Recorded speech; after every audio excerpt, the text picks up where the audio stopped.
Hello.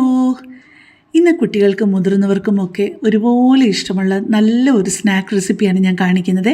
Bread കൊണ്ട് വളരെ എളുപ്പത്തിൽ നല്ലൊരു ഡോനറ്റ് റെസിപ്പിയാണ്. നമുക്ക് പുറത്തുനിന്ന് മേടിക്കുന്നത് വെച്ച് കമ്പയർ ചെയ്യാൻ പറ്റത്തില്ല. പക്ഷേ നമുക്ക് ബ്രെഡൊക്കെ ബാക്കി വീട്ടിൽ വരുമ്പോൾ ഒരു 8 സ്ലൈസ് ഉണ്ടെന്നുണ്ടെങ്കിൽ നമുക്കൊരു 13 ഡോനറ്റ്സ് ഇതുപോലെ ചെറുത് ക്യൂട്ടായിട്ടുള്ള ഡോനറ്റ്സ് കണ്ടില്ലേ എന്ത് ഭംഗിയായിരിക്കുന്നു എന്ന്. ഭംഗി മാത്രമല്ല നല്ല സ്വാദുമാണ്. ഇനിയിപ്പോൾ നമുക്കത് എങ്ങനെയാണ് ഉണ്ടാക്കുന്നതെന്ന് നോക്കാമേ. ഞാൻ മൊത്തം 9 സ്ലൈസാണ് എടുത്തിരിക്കുന്നത്. ഒരു സ്ലൈസ് ഞാനവിടെ മാറ്റി വെച്ചിട്ട് ബാക്കി 8 സ്ലൈസിൻ്റെയും ആ സൈഡിലെ ബ്രൗൺ പാർട്ടൊന്ന് കട്ട് ചെയ്ത് മാറ്റുവാണേ. പിന്നെ പാല് കൂടുകയോ വല്ലതും ചെയ്ത് കഴിഞ്ഞാൽ പാലിൻ്റെ അളവ് കൂടിയാൽ ഒരു സ്ലൈസ് ചേർക്കാൻ വേണ്ടിയിട്ടാണ് ഒരെണ്ണം ഞാനവിടെ മാറ്റി വെച്ചിരിക്കുന്നത്. ഇപ്പം ദേ എല്ലാത്തിൻ്റെയും സൈഡൊക്കെ കട്ട് ചെയ്തിട്ടുണ്ട്. ഇനിയിപ്പോൾ നമുക്കത് പിച്ചി ഒരു ബോളിലോട്ട് നിടണേ. ഇപ്പം തൽക്കാലം ഞാൻ 8 സ്ലൈസേ എടുക്കുന്നുള്ളൂ. അതിലോട്ട് ഒരു 3 ടേബിൾ സ്പൂണ് റൂം ടെമ്പറേച്ചറുള്ള പാലും 1/4 കപ്പ് പൊടിച്ച പഞ്ചസാരയും കൂടി ഇട്ട് കൊടുത്തിട്ട് നല്ല ഒരു നുള്ള കറുവാപ്പട്ടയുടെ പൊടിയും കൂടി ഇട്ട് കൊടുക്കണേ. കറുവാപ്പട്ടയുടെ പൊടി നിങ്ങളുടെ ഇല്ലെങ്കിൽ വാനില എസൻസ് ഉണ്ടെങ്കിൽ ഒരു 1/4 ടീസ്പൂൺ ഒഴിച്ച് കൊടുത്താലും മതി. ഇനി ഇപ്പോൾ ഒഴിച്ച് കൊടുത്തില്ലെങ്കിലും പ്രശ്നമൊന്നുമില്ല കേട്ടോ. കുറച്ചുകൂടെ നല്ലൊരു മണം കിട്ടാൻ വേണ്ടിയിട്ടാണ് നമ്മൾ കറുവാപ്പട്ടയുടെ പൊടിയും വാനില എസൻസോ ഏതെങ്കിലും ഒന്ന് ചേർക്കാൻ പറയുന്നത്. ബ്രെഡും 1/4 കപ്പ് പഞ്ചസാരപ്പൊടിയും സിനമൺ പൗഡറും ഒക്കെ ഇട്ട് കഴിഞ്ഞിട്ട് ആദ്യം 2 ടേബിൾ സ്പൂൺ പാല് ഒഴിക്കാവുള്ളേ. എന്നിട്ട് ആ പാലിൽ ഇത് നന്നായിട്ടൊന്ന് കുഴച്ചെടുക്കാൻ പറ്റുമോ ഇല്ലയോ എന്ന് നോക്കണം. ഇല്ലെന്നുണ്ടെങ്കിൽ മാത്രമേ അടുത്ത 1 ടേബിൾ സ്പൂൺ ഒഴിച്ചു കൊടുക്കാവുള്ളൂ. ചിലപ്പം 3 ടേബിൾ സ്പൂൺ പോരായിരിക്കും, 1 ടേബിൾ സ്പൂണും കൂടെ വേണമായിരിക്കും. 4 ടേബിൾ സ്പൂണിൽ കൂടുതൽ എന്തായാലും വേണ്ടി വരുമെന്ന് തോന്നിക്കുന്നില്ല കേട്ടോ. എനിക്ക് കറക്റ്റ് 3 ടേബിൾ സ്പൂൺ ആയപ്പോൾ നന്നായിട്ട് കുഴച്ചെടുക്കാവുന്ന രീതിയിലായി കേട്ടോ, ഇച്ചിരി പോലും തരിയില്ലാതെ. അപ്പോൾ പെട്ടെന്ന് ഞാനൊരു കാര്യം പറഞ്ഞോട്ടെ.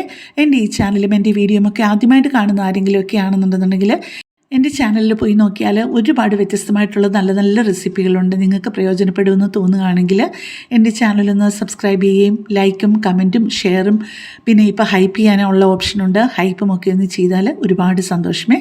അപ്പോൾ എൻ്റെ റെസിപ്പികൾ ട്രൈ ചെയ്ത് കഴിഞ്ഞിട്ട് നിങ്ങൾക്ക് ഇഷ്ടപ്പെടുമ്പോൾ അതൊന്ന് അറിയിക്കുകയും കൂടി ചെയ്ത് കഴിഞ്ഞാൽ ഒരുപാട് സന്തോഷം. ഇപ്പോൾ ആ പൊടിയൊക്കെ കുഴിച്ചെടുത്ത ആ ഒരു ടെക്സ്ചർ കണ്ടല്ലോ, നമ്മൾ സോഫ്റ്റായിട്ട് ചപ്പാത്തിക്ക് കുഴച്ച് വയ്ക്കുകയല്ലേ, ആ ഒരു ടെക്സ്ചർ ആയിട്ടുണ്ട്, ഇച്ചിരി പോലും തരിയൊന്നും ഇല്ലാതെ. ഈ ഡോനറ്റ്സ് ഒരു കാരണവശാലും നിങ്ങൾ പുറത്തുനിന്ന് മേടിക്കുന്ന ഡോനറ്റ്സ് വെച്ചിട്ട് കമ്പയർ ചെയ്യല് കേട്ടോ. പുറത്തുനിന്ന് മേടിക്കുന്ന ഡോനറ്റ്സ് എന്ന് പറഞ്ഞു കഴിഞ്ഞാൽ ഏതാണ്ട് ഒരു ബ്രെഡിൻ്റെ ടെക്സ്ചറാണ് നമുക്ക് കിട്ടുന്നത് ഫ്രൈ ചെയ്തെടുക്കുമ്പോൾ.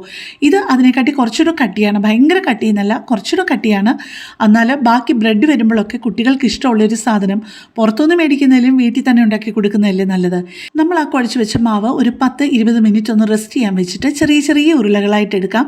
അല്ലെന്നുണ്ടെങ്കിൽ സാധാരണ ഡോനറ്റ്സ് പോലെ തന്നെ വലുതായിട്ട് എടുക്കാം. വലിയ ഡോനറ്റ്സ് ആയിട്ട് എടുക്കുകയാണെന്നുണ്ടെങ്കിൽ എനിക്ക് തോന്നുന്നു ഇതൊരു 3-4 എണ്ണത്തിനേ കാണുള്ളൂ. നല്ല ചെറുതായിട്ട് ക്യൂട്ടായിട്ടുള്ള ഡോനറ്റ്സ് ആക്കിയത് കൊണ്ട് തന്നെ എനിക്ക് 13 എണ്ണത്തിനാണ് കിട്ടിയത്.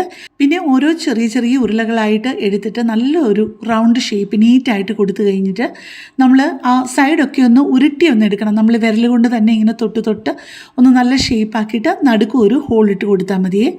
ഇതെല്ലാം ഷേപ്പ് ചെയ്ത് കഴിഞ്ഞ് നമ്മൾ വറുത്ത് അവസാനമാകുമ്പോഴേക്കും അത് ഡ്രൈ ആവാതിരിക്കാനായിട്ട് ഒരു തുണി കൊണ്ട് അതൊന്ന് മൂടിയിട്ട് കൊടുത്തേക്കണേ, അല്ലെ പാത്രം കൊണ്ട് നന്നായിട്ട് അങ്ങ് കവർ ചെയ്താലും മതി. പിന്നെ ഇപ്പം ഞാൻ ചെയ്തത് ചെറിയൊരു കഷ്ണം ആ മാവ് എടുത്തൊന്ന് ഇട്ട് കൊടുക്കുകയായിരുന്നു, നമ്മുടെ എണ്ണ ആവശ്യത്തിന് ചൂടായിട്ടുണ്ടോ എന്ന് അറിയാനായിട്ട്. അത് പെട്ടെന്ന് അങ്ങനെ മുകളിലോട്ട് അങ്ങ് പൊങ്ങി വരികയാണെന്നുണ്ടെന്നുണ്ടെങ്കിൽ എണ്ണ നന്നായിട്ട് ചൂടായിട്ടുണ്ടെന്നുള്ളത് അർത്ഥം. പക്ഷേ ഒരുപാട് അങ്ങ് ഫ്ലെയിമിൽ നിങ്ങൾ ഇട്ട് കൊടുക്കല്ലേ, ഏറ്റവും കൂടിയ ഫ്ലെയിമിൽ ഇട്ട് കൊടുക്കല്ല, മീഡിയം ഫ്ലെയിമിലും ലോ ഫ്ലെയിമിലുമായിട്ട് വേണം ഇട്ട് കൊടുക്കാൻ. എപ്പോഴും ഞാൻ ഇങ്ങനെയുള്ള വറക്കുന്ന എന്താണെങ്കിലും ആദ്യം ഒരെണ്ണമേ ഇട്ട് കൊടുക്കുകയുള്ളൂ, കാരണം ആ ചൂടൊക്കെ ഒന്ന് അഡ്ജസ്റ്റ് ചെയ്ത് വെക്കാനായിട്ട്. അത് കഴിഞ്ഞിട്ട് പിന്നെ നമുക്ക് എണ്ണ എന്തുമാത്രം ഉണ്ടോ അതുപോലെ 3-4 ഒക്കെ എടുക്കാം. ഇപ്പോൾ ഒരെണ്ണം ഞാൻ എടുത്ത് കാണിച്ചത് എന്തിനാണെന്നറിയാമോ, അത് പെട്ടെന്ന് ഞാനതങ്ങ് തിരിച്ചിട്ടു. അങ്ങോട്ട് ഇട്ട് കഴിഞ്ഞ് കഴിഞ്ഞിട്ട് ഇച്ചിരി ധൃതി കൂടിയപ്പോഴേക്കും പെട്ടെന്ന് അത് തിരിച്ചിടാൻ നോക്കിയപ്പോൾ ഒരെണ്ണം ചെറുതായിട്ടൊന്ന് ഷേപ്പ് പോയിട്ടുണ്ട് കേട്ടോ. അപ്പോൾ നിങ്ങൾക്ക് എണ്ണ പാത്രത്തിൽ എന്തുമാത്രം ഉണ്ടെന്നുള്ളതനുസരിച്ച് ഇട്ട് കൊടുത്തിട്ട് ഒരു സൈഡ് കുറച്ചൊന്നായി കഴിഞ്ഞിട്ട് പെതുക്കെ ഒന്ന് നോക്കണം അത് തിരിച്ചിടാറായോ എന്ന്. അല്ല പെട്ടെന്ന് അങ്ങനെ തിരിച്ചിടാൻ പോയി കഴിഞ്ഞ് കഴിഞ്ഞാൽ ചിലപ്പോൾ അതിൻ്റെ ഷേപ്പ് അങ്ങ് മാറിപ്പോകും. അത് തന്നെയല്ല നമുക്ക് വെറുതെ ഒരെണ്ണം വേസ്റ്റ് ആവും. ചിലപ്പോൾ നമ്മളുടെ ആ ഒരു തിരിച്ചിടുന്ന തവിയുണ്ടല്ലോ അതിൻ്റെ സൈഡ് കൊണ്ടാൽ ചിലപ്പോൾ അത് പൊട്ടിപ്പോകാനും ചാൻസ് ഉണ്ട്. 3 ബാച്ചായിട്ടിട്ട് അത് മുഴുവൻ ഫ്രൈ ചെയ്ത് കഴിഞ്ഞിട്ടുണ്ട്. ഇനിയിപ്പോൾ നമുക്കതൊന്ന് തണുക്കാനായിട്ട് വെക്കണം, നന്നായിട്ട് തണുക്കണം.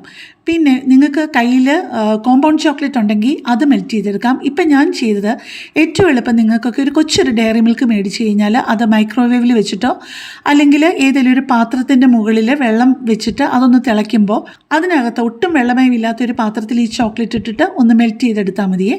എന്നിട്ട് ഓരോ ഡോനറ്റായിട്ട് അതിലൊന്ന് മുക്കിയെടുക്കുക. എന്നിട്ട് നിങ്ങളുടെ കയ്യിൽ സ്പ്രിങ്കിൾസ് ഉണ്ടെന്നുണ്ടെങ്കിൽ അതിടുക, അല്ലെന്നുണ്ടെന്നുണ്ടെങ്കിൽ ഈ ചോക്ലേറ്റ് തന്നെ കുറച്ചൊന്ന് ചീകി ഇട്ടാൽ മതി. കുറച്ച് ചോക്ലേറ്റ് ഒന്ന് ഗ്രേറ്ററിൽ ഒന്ന് ചീകി മാറ്റി വെച്ചാൽ ആ ചോക്ലേറ്റ് ഇട്ട് തന്നെ നമുക്ക് ഡെക്കറേറ്റ് ചെയ്യാവുന്നതേ ഉള്ളൂ കേട്ടോ.